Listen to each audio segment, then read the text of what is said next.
Nicola Sturgeon has been humiliated after it was revealed Scotland may ask for UK Army assistance for the fourth time this year. The request is expected to come shortly as Scottish ministers struggle to cope with the influx of Ukrainian refugees.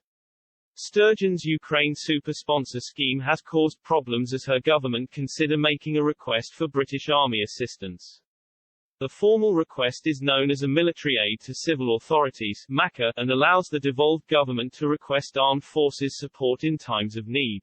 It was understood to relate to the housing of Ukrainian refugees as ministers struggle to cope with the influx arriving each week.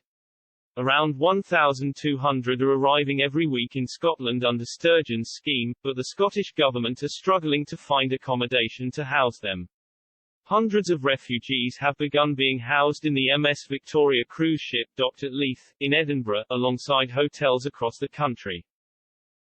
The news comes just weeks after the Scottish Government paused their super sponsor scheme with less than 48 hours' notice. The scheme launched in March and allowed Ukrainian families to move to Scotland without finding a host family in the UK first, with the Scottish Government acting as their sponsor instead. But the scheme has become overwhelmed after more than 20,000 refugees applied for the scheme. Before the scheme closed, around 21,000 visas were issued naming a Scottish sponsor, with the SNP government initially committing to welcoming 3,000 when it launched in March. Scottish Lib Dem leader Alex Cole-Hamilton, who has called for the Scottish Government to create a plan to improve the refugee scheme for those fleeing Vladimir Putin's war on Ukraine, expressed concern.